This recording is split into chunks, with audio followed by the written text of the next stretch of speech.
আপুনি জানেনে শীতকালত বেছিকৈ চাহ খালে শৰীৰৰ কোনবোৰ ভিটামিন ক্ষয় হয়? শীতকালত মূলা খালে কোনটো ৰোগ সোনকালে আৰোগ্য হয়? কোনটো আহাৰ বেছি পৰিমাণে খালে মানুহ ক'লা হয়? এনেকুৱা ধৰণৰ আৰু কিছুমান নজনা প্ৰশ্নসমূহৰ উত্তৰ জানিবলৈ আমাৰ লগতে ভিডিঅ'টোৰ শেষলৈকে থাকিব বুলি আশা ৰাখি ভিডিঅ'টো আৰম্ভ কৰিছোঁ।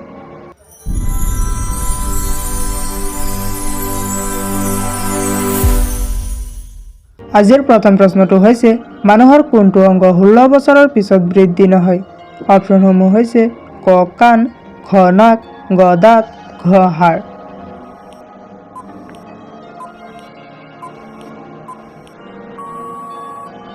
ইয়াৰ ভিতৰত শুদ্ধ উত্তৰটো হ'ব অপশ্যন গ দাঁত। মানুহৰ দাঁত 16 বছৰৰ পিছত আৰু বৃদ্ধি নহয়। আমি আহিছোঁ পৰৱৰ্তী প্ৰশ্নটোলৈ। সদায় চিন্তা কৰি থাকিলে শৰীৰৰ কোনটো অংগ ক্ষতি হয়? অপশ্যনসমূহ হৈছে ক হৃদপিণ্ড, খ মস্তিষ্ক, গ মূৰৰ, ঘ হাড়।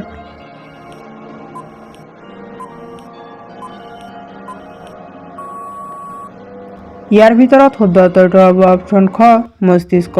সদায় চিন্তা কৰি থাকিলে শৰীৰৰ মস্তিষ্কৰ ক্ষতি হয়। আমি আহিছোঁ পৰৱৰ্তী প্ৰশ্নটোলৈ। দিনত কোনটো সময়ত গা ধুলে মন সুস্থ আৰু মস্তিষ্ক ঠাণ্ডা হৈ থাকে? অপশ্যনসমূহ হৈছে ক ৰাতিপুৱা, খ দুপৰীয়া, গ সন্ধিয়া, ঘ ৰাতি।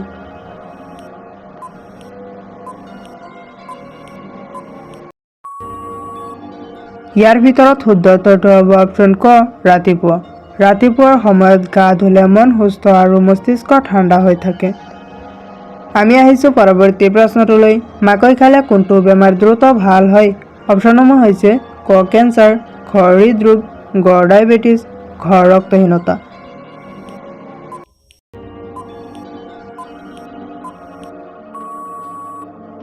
ইয়াৰ ভিতৰত শুদ্ধ উত্তৰটো হ'ব অপশ্যন ঘ ৰক্তহীনতা। মাকৈ খালে ৰক্তহীনতা বেমাৰ দ্ৰুত ভাল হয়। আমি আহিছোঁ পৰৱৰ্তী প্ৰশ্নটোলৈ। 40 বছৰ ওপৰৰ মানুহৰ শৰীৰত কিমান লিটাৰ তেজ থাকে? অপশ্যনসমূহ হৈছে ক 5 পৰা 6 লিটাৰ, খ 2 পৰা 6 লিটাৰ, গ 6 পৰা 8 লিটাৰ, ঘ 1 পৰা 3 লিটাৰ।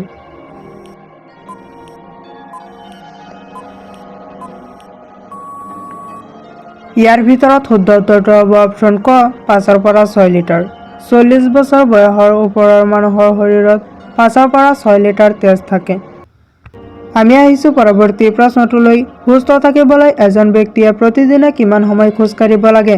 অপশ্যনসমূহ হৈছে ক 5 মিনিট, খ 10 মিনিট, গ 20 মিনিট, ঘ 30 মিনিট।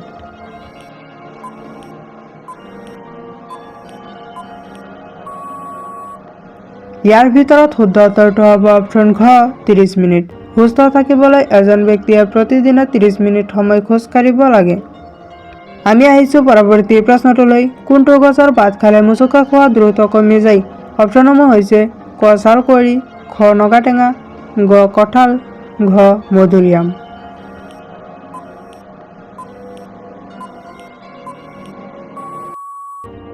ইয়াৰ ভিতৰত শুদ্ধ উত্তৰটো হ'ব অপশ্যন ক ছালকুঁৱৰী। ছালকুঁৱৰী গছৰ পাত খালে মুচুকা খোৱা দ্ৰুত কমি যায়। আমি আহিছোঁ পৰৱৰ্তী প্ৰশ্নটোলৈ। কোনটো খাদ্য নিয়মিতভাৱে খালে শৰীৰৰ হাড়বোৰ বহুত মজবুত হয়? ক চেনি, খ গাখীৰ, গ টেঙা, ঘ চৰলাৰ।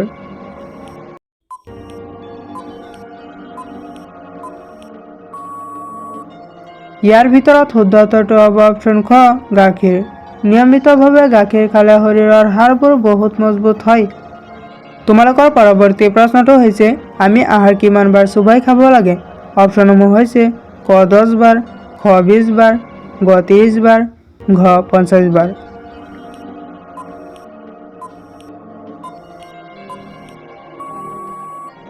ইয়াৰ ভিতৰত শুদ্ধ উত্তৰটো হ'ব অপশ্যন গ 30 বাৰ। আমি আহাৰ কমেও 30 বাৰ চোবাই খাব লাগে। আমি আহিছোঁ পৰৱৰ্তী প্ৰশ্নটোলৈ। কোনটো আহাৰ বেছি পৰিমাণে খালে মানুহ ক'লা হয়? অপশ্যনসমূহ হৈছে ক কফি, খ চাহ, গ কণী, ঘ গাখীৰ।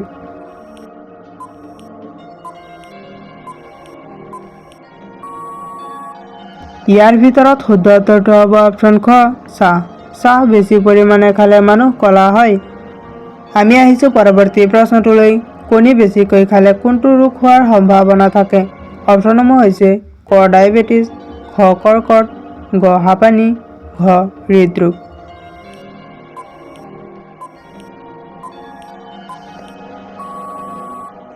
ইয়াৰ ভিতৰত শুদ্ধ উত্তৰটো হ'ব অপশ্যন খ হৃদৰোগ। কণী বেছিকৈ খালে হৃদৰোগ হোৱাৰ সম্ভাৱনা থাকে। আমি আহিছোঁ পৰৱৰ্তী প্ৰশ্নটোলৈ। বিখ্যাত তাজমহল কোনে নিৰ্মাণ কৰিছিল? অপশ্যনসমূহ হৈছে ক আকবৰ, খ শাহজাহান, গ হুমায়ুন, ঘ চিৰাজউদ্দৌলা।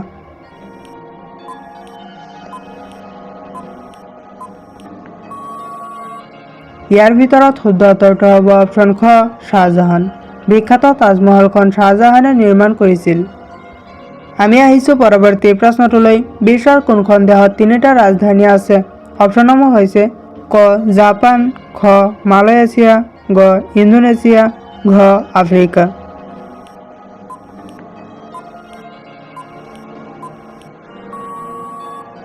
ইয়াৰ ভিতৰত শুদ্ধ উত্তৰটো হ'ব অপশ্যন ঘ আফ্ৰিকা। বিশ্বৰ আফ্ৰিকা নামৰ দেশখনত তিনিটা ৰাজধানী আছে। আমি আহিছোঁ পৰৱৰ্তী প্ৰশ্নটোলৈ। কোনটো খাদ্যই শিশুৰ চকুৰ দৃষ্টিশক্তি সোনকালে উন্নত কৰাত সহায় কৰে? অপশ্যনসমূহ হৈছে ক চকলেট, খ মাছৰ কণী, গ মাছ, ঘ মাংস।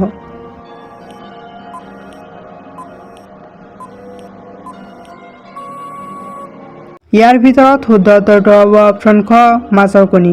মাছৰ কণীয়ে শিশুৰ চকুৰ দৃষ্টিশক্তি সোনকালে উন্নত কৰাত সহায় কৰে। আমি আহিছোঁ পৰৱৰ্তী প্ৰশ্নটোলৈ। কোনটো খাদ্যই হৃদৰোগ সোনকালে ভাল হোৱাত সহায় কৰে? অপশ্যনসমূহ হৈছে ক টমেটো, খ মূলা, গ কাচকল, ঘ বেঙেনা।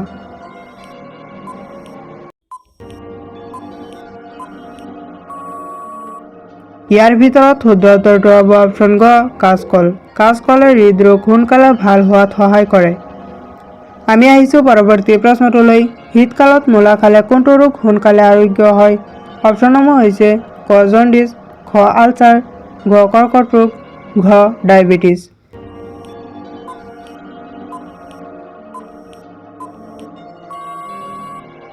ইয়াৰ ভিতৰত শুদ্ধ উত্তৰটো হ'ব অপশ্যন ঘ ডায়েবেটিছ। শীতকালত মূলা খালে ডায়েবেটিছ ৰোগ সোনকালে আৰোগ্য হয়। আমি আহিছোঁ পৰৱৰ্তী প্ৰশ্নটোলৈ। শীতকালত বেছিকৈ চাহ খালে শৰীৰৰ কোনবোৰ ভিটামিন ক্ষয় হয়? অপশ্যনসমূহ হৈছে ক ভিটামিন এ, খ ভিটামিন বি, গ ভিটামিন ডি, ঘ ভিটামিন চি।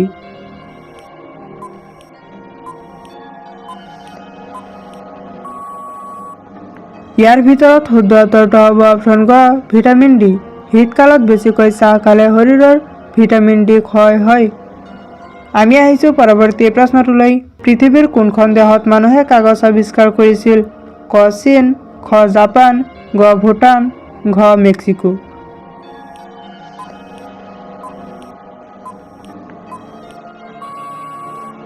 ইয়াৰ ভিতৰত শুদ্ধ উত্তৰটো হ'ব অপশ্যন ক চীন। পৃথিৱীৰ চীন দেশত মানুহে কাগজ আৱিষ্কাৰ কৰিছিল। আমি আহিছোঁ পৰৱৰ্তী প্ৰশ্নটোলৈ। কোনটো প্ৰাণীৰ পেট 10টা? ক লিচ, খ জিনুক, গ পৰুৱা, ঘ শামুক।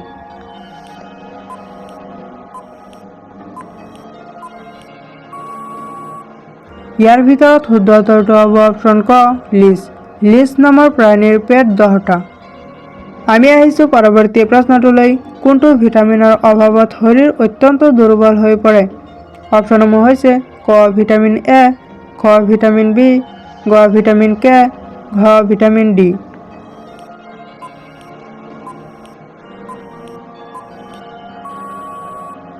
ইয়াৰ ভিতৰত শুদ্ধ উত্তৰটো হ'ব অপশ্যন ঘ ভিটামিন ডি। ভিটামিন ডিৰ অভাৱত শৰীৰ অত্যন্ত দুৰ্বল হৈ পৰে। ভিডিঅ'টো শেষলৈকে দেখাৰ বাবে ধন্যবাদ। যদি ভিডিঅ'টো ভাল লাগিছে তেনেহ'লে এটা লাইক কৰি দিব আৰু যদি এনেকুৱা ধৰণৰ আৰু কিছুমান নজনা প্ৰশ্নসমূহৰ উত্তৰ জানিব বিচাৰে তেনেহ'লে চেনেলটো ছাবস্ক্ৰাইব কৰি ৰাখিব। Thank U.